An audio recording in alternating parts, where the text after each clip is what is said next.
Assalamualaikum warahmatullahi wabarakatuh.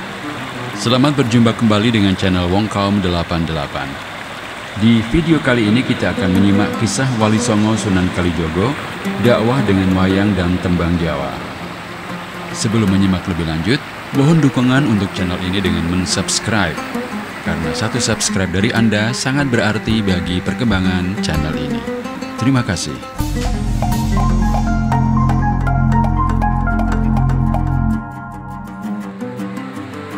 Sahabat Wong Kaum, Sunan Kalijogo adalah tokoh penyebar agama Islam yang populer di Jawa, khususnya Jawa Tengah. Ia berdakwah menggunakan metode yang sangat lekat dengan budaya masyarakat Jawa pada saat itu. Wali Songo memiliki peran besar dalam sejarah masuknya agama Islam di tanah Jawa. Sebagai pelopor Islam, kisah Wali Songo saat menyebarkan ajarannya patut menjadi suri tauladan bagi masyarakat. Dikutip dalam jurnal Wali Songo, Wali merupakan sosok yang memiliki kelebihan atas kedekatannya dengan Allah Subhanahu wa Ta'ala. Wali menjadi wasilah atau perantara antara manusia dengan Allah Subhanahu wa Ta'ala. Wali berasal dari bahasa Arab, dari kata waliullah yang berarti orang yang dicintai dan mencintai Allah. Sementara itu, Songo berasal dari bahasa Jawa yang berarti 9.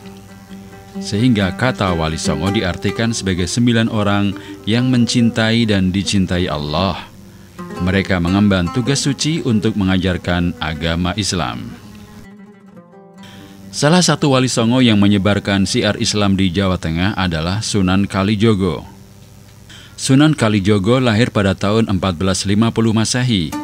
Nama aslinya Raden Said. Ayahnya seorang adipati Tuban, Tumenggung Wilatikta atau Raden Sahur. Sunan Kalijogo juga dikenal sebagai Lokajaya, Syekh Malaya, Pangeran Tuban, dan Raden Abdurrahman. Dikisahkan pada masa remaja, Sunan Kalijogo suka merampok.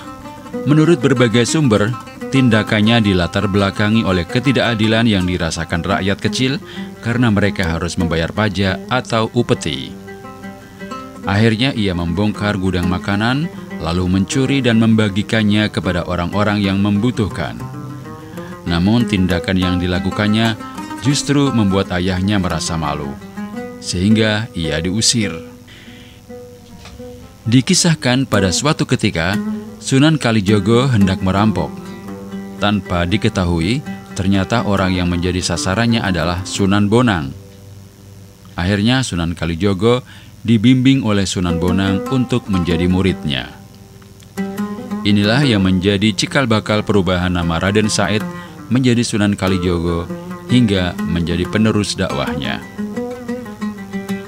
Dalam berdakwah, Sunan Kalijogo menggunakan metode yang lekat dengan kehidupan masyarakat. Pada saat itu masyarakat Jawa kental dengan seni budaya seperti wayang dan gamelan. Agama yang tengah berkembang pada saat itu adalah Hindu dan Buddha. Sunan Kalijogo pun gemar mempelajari ilmu mendalang dan seni kasustraan sebagai bekal strategi dakwahnya. Tradisi masyarakat itulah yang kemudian dimanfaatkan oleh Sunan Kalijogo sebagai jalan dakwahnya. Ia memasukkan ajaran-ajaran Islam melalui lakon atau kisah pewayangan yang diiringi gamelan Jawa. Beberapa kisah dalam pewayangan berhasil digubah oleh Sunan Kalijogo agar mudah diterima oleh masyarakat. Selain wayang, Sunan Kalijogo juga menyebarkan ajaran Islam melalui tembang Jawa. Di antara lagunya yang terkenal adalah Lir Ilir, Turi Turi Putih, dan Lingsir Wengi. Karya lain yang ditinggalkan Sunan Kalijogo adalah Serat Dewa Ruci, Kitab Suluk Linglung, dan Kidung Rumekso Ing Wengi. Ajaran-ajaran yang disampaikan Sunan Kalijogo lewat wayang dan tembang Jawa mudah tersampaikan ke masyarakat.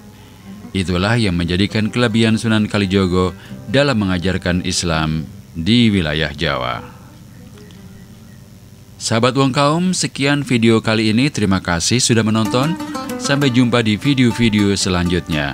Assalamualaikum warahmatullahi wabarakatuh.